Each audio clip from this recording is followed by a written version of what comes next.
Qu'est-ce qui fait l'actualité en ce jour? Bonjour Catherine. Bonjour à tous. Sa faible mobilisation ce matin en Guyane pour cette nouvelle journée de réforme des retraites. Un mouvement pour faire pression sur les députés à l'avant-veille d'une tentative du groupe Lyotte de porter un coup politique à la réforme à l'Assemblée nationale.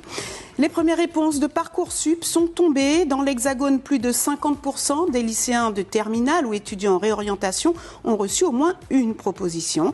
Chez nous, certains sont satisfaits, d'autres déçus. Et puis faire aimer la lecture aux enfants, c'est l'objectif du concours Tidoko Kali. Des rencontres avec des auteurs sont aussi organisées. Ceux de l'école René Barthélemy ont ainsi échangé avec Christine Bourgeois, autrice de Qui a voulu la marmite de Bouillon-Wara. Et on commence ce journal avec cette 14e journée de mobilisation contre la réforme des retraites. Effectivement, et c'est un peu la grève de la dernière chance. Comme dans l'Hexagone, l'intersyndical, l'interprofessionnel appelait à se rassembler dans toute la Guyane et à Cayenne devant la caserne des pompiers. Objectif, se mobiliser 2 jours avant l'examen de la proposition de loi du groupe Lyotte au Parlement. Le texte espère faire annuler la mesure du recul de l'âge de départ à la retraite à 64 ans et ainsi faire pression sur les députés. Un rassemblement très peu suivi. On retrouve dans le cortège Alexandra Silbert et Martial Grit. De personnes mobilisées qui ont pris le départ du cortège ce matin. Un cortège qui s'est très rapidement retrouvé sous la pluie. Vous le voyez, c'est une démobilisation nette, mais l'union entre les syndicats reste intacte. J'ai à mes côtés Nadia Zéhou, co-secrétaire du SNUIP FSU. Pourquoi vous êtes encore là aujourd'hui? On est encore là aujourd'hui parce que de toute façon, étant donné qu'on a commencé l'action en étant contre cette réforme des retraites qui va être scélérate et inégale pour tous les habitants et pour tous ceux qui ne peuvent pas faire grève et pour tous ceux qui vont souffrir de partir à la retraite à 64 ans avec de maigres pittances, on continue parce qu'on veut aller jusqu'au bout pour avoir l'abrogation de cette loi. Et on utilisera tous les moyens. Et on est là aujourd'hui parce qu'après-demain, il va y avoir un vote à l'Assemblée et on veut soutenir les députés pour qu'ils arrivent à faire plier le gouvernement. C'est effectivement l'appel de l'intersyndicale nationale, c'est essayer dans les 2 jours à venir de mobiliser les députés en vue de l'étude à l'Assemblée nationale de la loi Lyotte pour faire reculer l'âge de la retraite à 64 ans. Eva Liégard, vous êtes professeur des écoles, vous participez au mouvement depuis le début. Est-ce que vous pensez aujourd'hui que vous avez encore du pouvoir face aux députés? En tout cas, on fera tout ce qui est dans notre pouvoir pour faire abroger cette loi qui est totalement... qu'on ne veut plus. On veut que ce soit Macron démission et vraiment la loi on n'en veut pas. Retraite à 60 ans. Voyez Catherine, effectivement une nette démobilisation, mais en tout cas les présents sont encore très vaillants. Mais a priori, il y a de fortes chances que ce soit la toute dernière mobilisation du mouvement. Merci Alexandra. Et à Saint-Laurent, la mobilisation n'a été suivie ce matin que par une vingtaine de personnes, principalement des enseignants. Ils se sont retrouvés à 9h devant la sous-préfecture et sont restés environ une demi-heure, une mobilisation symbolique pour dénoncer, selon eux, les méthodes employées par le gouvernement qu'ils jugent antidémocratiques. Saint-Laurent, où s'est tenu hier en mairie le CLSPD, le Conseil local de sécurité et de prévention, après les meurtres et phénomènes de violence de ces dernières semaines dans la capitale de l'Ouest. Sur place, le recteur, le procureur, des élus et le monde associatif. Plusieurs mesures vont être immédiatement prises. On écoute Sophie Charles, le maire de Saint-Laurent, au micro de Terence Moy. Je parle des écoles primaires, bien sûr, qui sont dans ces secteurs un peu en tension, qu'elles puissent avoir une sortie décalée par rapport aux établissements du second degré, de manière à ce qu'on n'ait pas ce qu'on a vu l'autre jour, des tout-petits qui assistent à des scènes extrêmement violentes au moment de la sortie des classes. Nous avons, cette présence policière qui sera renforcée, puisque un certain nombre de policiers sont recrutés cette année, 4 arriveront en juillet, un en août et un en septembre, plus les ASVP que nous avons, nous en recrutement en plus. Et notez que sur la question de la circulation des armes sur le territoire, le sous-préfet a rappelé qu'il était impossible à contrôler. Le sujet sera abordé lors d'un prochain Conseil du fleuve avec le Suriname. Et Saint-Laurent fait partie des 6 communes de Guyane dotées d'un CLSPD, un conseil local de sécurité et de prévention de la délinquance. Olivier Damon, bonjour. Bonjour Catherine.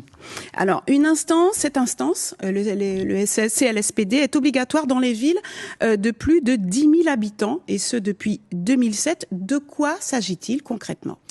Eh bien, Catherine, il s'agit d'un espace de dialogue, mais aussi de pilotage entre institutions et organismes publics et privés concernés par les questions de lutte contre la délinquance et les questions de sécurité, mais aussi de politique de la ville. On y retrouve ainsi le préfet, le procureur de la République, des élus, des représentants d'associations, mais aussi d'organismes en charge du logement, des transports collectifs, de l'action sociale et des activités économiques. Bref, beaucoup d'intervenants. Alors, en Guyane, vous l'avez dit, 6 communes disposent d'un CLSPD, car plus de 10 000 habitants. Cayenne, Saint-Laurent-du-Maroni, on l'a vu à l'instant, Matoury, Rémy-Amanjoli, Kourou et Macoria. Alors, comment fonctionnent ces CLSPD ? Alors, les CLSPD se réunissent régulièrement en commission plénière, au moins une fois par an, sous la présidence du maire, et en commission restreinte suivant les besoins de l'actualité. On l'a vu récemment à Cayenne, Matoury et Saint-Laurent-du-Maroni. Donc, à l'instant, après un ou plusieurs faits divers, des groupes de travail thématiques sont également réunis régulièrement. Et quelles sont ces missions ? Alors, on l'a plus ou moins évoqué, le Conseil local de sécurité et de prévention de la délinquance a pour rôle de favoriser l'échange d'informations entre les institutions et organismes publics et privés, à définir les objectifs communs en matière, là aussi, de sécurité dans la ville, et puis aussi évaluer les actions donc de prévention définies. Alors, si le CLSPD n'a pas de rôle opérationnel, il est donc à l'origine des grandes politiques, notamment donc en matière de sécurité et de lutte contre la délinquance. Merci Olivier. En bref, Monique Gouard est la nouvelle déléguée du Rassemblement national en Guyane. L'ancienne représentante du Front de gauche a été nommée hier par le bureau national et le bureau exécutif du RN. Monique Gouard remplace Jérôme Arbour.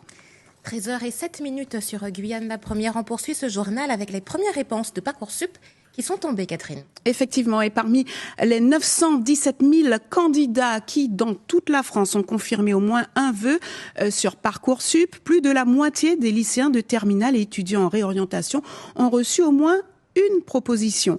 Pour l'instant, pas de chiffres pour la Guyane. Le rectorat attend la conférence de presse du ministère de l'Éducation nationale pour communiquer. Mais sur les réseaux sociaux, on lit beaucoup de réactions de lycéens déçus, notamment celle d'un excellent élève qui n'a pas trouvé d'affectation. Et en fait, ce n'est pas tout à fait ça. Bertrand Villeneuve, bonjour. Vous l'avez dit, bonjour. Ce n'est pas exactement cela. En fait, le lycéen en question, il est déçu de ne pas avoir eu l'affectation qu'il a voulu, parce que c'est un garçon qui a comme projet de devenir pilote de ligne, et en conséquence, il a fait un certain nombre de vœux pour une prépa scientifique, et il a visé le haut du panier en tapant sur le lycée Henri IV, le lycée Louis-le-Grand, en fait, ce qui se fait de mieux sur la place de Paris. Il n'a pas accepté dans ces établissements. En revanche, il a été accepté dans des prépas de moindre envergure. C'est ainsi qu'il va finalement poursuivre sa scolarité dans une structure militaire à Grenoble, avec toujours son même projet de devenir pilote de ligne. Alors, il a été déçu, mais certains ont, heureusement, obtenu ce qu'ils voulaient. Oui, effectivement. Dans un autre cas, nous avons un autre cas qui est un élève tout aussi bon, on va dire, dans son parcours scolaire, qui a présenté plusieurs vœux. Et le plus important pour elle, c'était l'école de commerce de Guyane. Et effectivement, elle a eu sans aucun problème son affectation. Alors, grâce à son dossier, certainement, mais elle a eu un plus par rapport aux autres, c'est qu'elle a pu aller à la rencontre de cet établissement et avoir un entretien qui certainement a fait la différence, comme quoi rester au pays, ça a parfois du bon. Merci Bertrand Villeneuve, nous aurons l'occasion de revenir sur Parcoursup. Il est désormais le nouveau fleuron de l'industrie guyanaise. L'usine de transformation Yanawasai a démarré sa production il y a déjà plusieurs mois. L'université de Guyane et l'entreprise viennent de signer une convention hier sur le campus campus de Troubiran à Cayenne. Elle porte sur la formation, la recherche et l'innovation. Alors, quel est le sens de cette convention? Élément de réponse avec Laurent Linguet, le président de l'université. Il est au micro de Patrick Clark. À travers cette convention avec Yana Wasai, nous entendons donner un signal fort d'accompagnement de l'université aux projets entrepreneuriaux qui se développent sur le territoire, surtout lorsqu'ils s'intéressent à des ressources naturelles, emblématiques de la Guyane et qui créent de l'emploi et qui créent de la valeur ajoutée. À travers cette convention, Yana Wasai accueillera des étudiants en stage, des étudiants en alternance, des étudiants en thèse pour réaliser des projets de recherche. Donc ça va donner une ouverture sur le monde professionnel à nos étudiants et puis pas que, sur le monde de la recherche en entreprise, sur le monde de l'agrotransformation. Bref, c'est une ouverture sur le monde industriel, local, qui sera offerte à nos étudiants à travers cette convention. Et on finit avec ce concours de lecture ouvert aux écoliers de Cayenne et Saül. Il s'appelle Dokokali, mais il ouvre également les classes aux auteurs pour donner aux enfants l'envie de lire. Les écoliers de René Barthélemy à Cayenne ont ainsi pu rencontrer Christine Bourgeois, l'autrice de Qui a volé et la marmite de Bouillon-Wara, de beaux échanges auxquels a assisté Bertrand Villeneuve. J'ai trouvé que c'était génial. J'ai bien aimé le livre et tout. Est-ce que tu l'as lu, le livre? Oui, avec la classe. Ça me donne des petites idées de créer des livres, des contes, des mangas. Génial, dit Livens, et ça lui donne des envies, pourvu que ça dure. Rien qu'à voir l'autrice Christine Bourgeois et ses sourires dans l'échange avec les enfants, on comprend. C'est toujours un plaisir de rencontrer les enfants pour échanger sur mon livre et sur le livre en général, sur la lecture. Je suis enseignante à la base et ce qui m'a poussée aussi à me lancer dans l'écriture de livres, c'est vraiment pour promouvoir la question de la lecture, promouvoir la lecture chez les enfants. La présence de Christine Bourgeois entre dans le cadre de Tidokokali, concours de lecture à haute voix pour les écoles de la circonscription Cayenne 1 Saül. Dominique Volta, enseignante au groupe scolaire René Barthélemy. Il y a dans les écoles qui participent des rencontres qui sont prévues avec différents auteurs. Et aujourd'hui, à l'école René Barthélemy, nous accueillons Madame Christine Bourgeois, qui a écrit ce magnifique ouvrage intitulé « Qui a volé la marmite de Bouillon-Wara ». Tout c'est clair. Christine Bourgeois est autrice, mais aussi enseignante actuellement, formatrice dans le premier degré. Du coup, elle sait capter l'attention, voire captiver les enfants en parlant du processus de création. On est toujours heureux autour d'un plat, autour d'un gâteau, autour d'un repas. On est toujours en joie. Je veux que mes histoires parlent de joie, d'amis, d'amitié. Et pour moi, rien de mieux que de parler de nourriture. Et encore plus du Bouillon-Wara. En somme, il suffit d'une écriture gourmande pour pousser à la lecture. Bon appétit et bonne lecture, c'est la fin de ce journal. Que faut-il retenir, Catherine? Cette très faible mobilisation ce matin en Guyane comme dans l'Hexagone pour la 14e journée de grève contre la réforme des retraites. Un mouvement pour faire pression sur les députés à l'avant-veille d'une tentative du groupe Lyotte de porter un coup politique à la réforme à l'Assemblée nationale. C'est la fin de cette édition, merci de l'avoir suivi. Prochain rendez-vous avec l'information régionale à 18h avec Mélodie Nourri. En télé, vous retrouverez Lélia Chérubin-Jeannette à 19h30. Bon après-midi sur nos antennes, à demain 13h.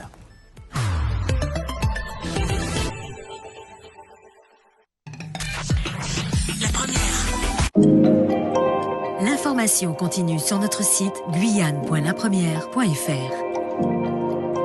Scannez ou flashez le QR code pour suivre toute l'actualité de la Guyane.